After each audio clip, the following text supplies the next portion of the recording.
പ്രിയപ്പെട്ടവരെ, ഭാഗവത പുരാണം 3-ാം സ്കന്ധത്തിലെ 7-ാം അധ്യായമാണ് ഈ 19-ാം ഭാഗത്തിലൂടെ പറഞ്ഞു തുടങ്ങുന്നത്. ഇതിൽ മൈത്രേയ മുനി വിതുരരുടെ സംശയങ്ങൾക്ക് മറുപടി പറയുന്നതും അതിനോടനുബന്ധമായി വിതുരർ ചോദിക്കുന്ന ചോദ്യങ്ങളുമാണ് ഈ അധ്യായത്തിൽ പ്രതിപാദിക്കുന്നത്. ശ്രീശുകൻ പറഞ്ഞു, വേദവ്യാസരുടെ പുത്രനും വിദ്വാനുമായ വിതുരർ മൈത്രേയമുനി പറഞ്ഞുകൊടുത്തതിനെല്ലാം സന്തോഷം പ്രകടിപ്പിച്ചുകൊണ്ട് ചോദിച്ചു. വിതുരർ പറഞ്ഞു, അല്ലയോ ബ്രഹ്മജ്ഞനായവനെ, ഗുണാതീതനും നിർവികാരനും ചിദാത്മകനുമായ സർവേശ്വരൻ തൻ്റെ സ്വയം ലീല നിമിത്തമാണെങ്കിൽ പോലും ഗുണങ്ങളും ക്രിയകളും എങ്ങനെയാണ് യോജിപ്പിക്കുന്നത്? ഒരു ശിശുവിന് കളിക്കാനുള്ള ഉത്സാഹം ലഭിക്കുന്നത് അവൻ്റെ ആഗ്രഹം നിമിത്തമോ മറ്റു ശിശുക്കളുടെ കളികൾ കാണുന്നത് കൊണ്ടോ ആയിരിക്കും. എന്നാൽ സ്വതവേ സംതൃപ്തനും മറ്റുള്ളതിൽ നിന്നെല്ലാം വിട്ടുനിൽക്കുന്നവനുമായ ഈശ്വരന് തൻ്റെ ലീലയ്ക്കുള്ള കാരണമാവുന്നത് എന്താണ്? ഈശ്വരൻ ഗുണസ്വരൂപങ്ങൾ നിറഞ്ഞ തൻ്റെ തന്നെ മായ കൊണ്ട് ലോകത്തെ സൃഷ്ടിച്ചു. അതേ മായ കൊണ്ട് തന്നെ ഇതിനെ നിലനിർത്തുന്നു. അതേ മായ കൊണ്ട് തന്നെ ഇതിനെ ഇല്ലാതെയുമാക്കുന്നു.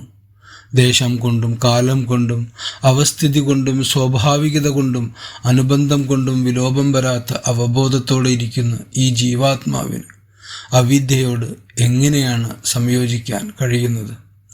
ഈ ജീവാത്മാവ് എല്ലാ ശരീരങ്ങളിലും അവസ്ഥാഭേദമുള്ളവനായി നിലകൊള്ളുന്നു എങ്കിലും അത് ഏകനായ സർവേശ്വരൻ തന്നെയാണല്ലോ.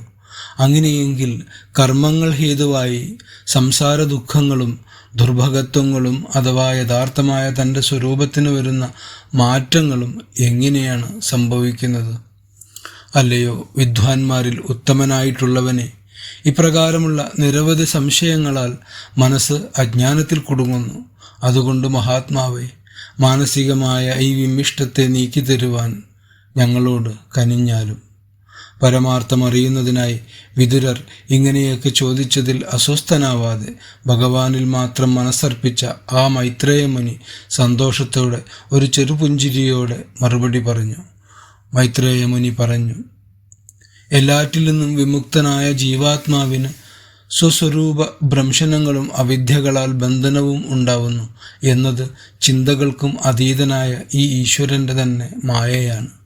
അത് തർക്കയുക്തി കൊണ്ട് മനസ്സിലാക്കാൻ കഴിയാത്തതാണ്. എങ്ങനെയെന്നു വെച്ചാൽ, സ്വന്തം ശിരസ് ഛേദിക്കുന്നതായി സ്വപ്നത്തിൽ കാണുന്ന യഥാർത്ഥമല്ലാത്ത കാഴ്ചകൾ നമുക്ക് യഥാർത്ഥമായി തോന്നുന്നുവോ അങ്ങനെ ജീവാത്മാവിന് സംഭവിക്കുന്ന വൈപരീത്യങ്ങളാണവ. അതായത്, വെള്ളത്തിൽ നിഴലിക്കുന്ന ചന്ദ്രബിംബത്തിന് വെള്ളം ഇളകുമ്പോൾ ചലനം വരുന്നതായി തോന്നുന്നുവോ അതുപോലെ ആത്മാവിൽ നിന്ന് വ്യത്യസ്തമായ ഗുണം ഇല്ലെന്നിരിക്കലും ദേഹാഭിമാനിയായിട്ടുള്ള ദൃഷ്ടാവായിട്ടുള്ള ജീവാത്മാവിന് ദേഹബന്ധത്തിൽ ഉണ്ടാകുന്നവയാണ് എല്ലാം. അങ്ങനെ മേൽപ്പറഞ്ഞ തോന്നലുകളും ബന്ധങ്ങളും അർപ്പണബുദ്ധിയോടെ ചെയ്യുന്ന കർമ്മങ്ങൾ മൂലവും ശ്രീഭഗവാനിലുള്ള പരമമായ ഭക്തി മൂലവും സാവധാനം അവയെല്ലാം മാഞ്ഞു പോകുന്നതാണ്.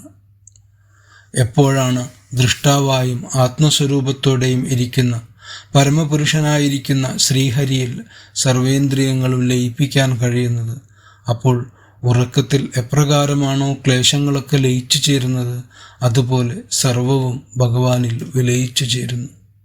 ശ്രീകൃഷ്ണ ഭഗവാന്റെ ഗുണങ്ങളെ കീർത്തിക്കലും ശ്രവിക്കലും അവിടുത്തെ തൃപ്പാദ പരാഗങ്ങളെ മുകരുവാനുള്ള അഭിരുചിയും മനസ്സിൽ സിദ്ധിച്ചാൽ പിന്നെ എന്താണ് വേണ്ടത്?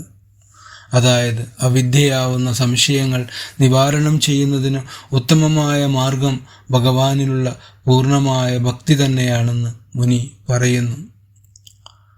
എല്ലാം കേട്ട് വിതുരർ പിന്നെയും ചോദിച്ചു. ഭഗവാൻ, എൻ്റെ സംശയങ്ങളെല്ലാം അങ്ങയുടെ വാക്കുകളാകുന്ന വാളുകൊണ്ട് വേരറുക്കപ്പെട്ടിരിക്കുന്നു. എൻ്റെ മനസ്സ് 2 തത്വങ്ങളിലും ഓടിയെത്തുന്നുണ്ട്. അതായത്, സ്വതന്ത്രനായ പരമാത്മാവ് ദേഹബന്ധം കൊണ്ട് പാരതന്ത്ര്യം അനുഭവിക്കുന്നതായുള്ള 2 തത്വങ്ങൾ. അല്ലയോ ജ്ഞാനിൻ, സ്പഷ്ടമായി അങ്ങയാൽ വിവരിച്ചു പറഞ്ഞ എല്ലാം സർവേശ്വരൻ്റെ മായയെ ആശ്രയിച്ച് ഉളവാകുന്നതാണ്. ആയതിനാൽ അവ യഥാർത്ഥമല്ലാത്തതും അടിസ്ഥാനമില്ലാത്തതുമാകുന്നു. ആയതിനാൽ മായയല്ലാതെ ലോകത്തിൻ്റെ അടിസ്ഥാനം മറ്റൊന്നും ഇല്ലയെന്ന് ഞാൻ തിരിച്ചറിയുന്നു. ലോകത്തിൽ മഹാമൂഢരായവരും മായാമോഹങ്ങളിൽ നിന്ന് മുക്തരായ മഹാജ്ഞാനികളും സുഖത്തോടെ കഴിയുന്നു. അവർക്കിടയിലുള്ള മനുഷ്യരാണ് ക്ലേശങ്ങൾ അനുഭവിക്കുന്നത്.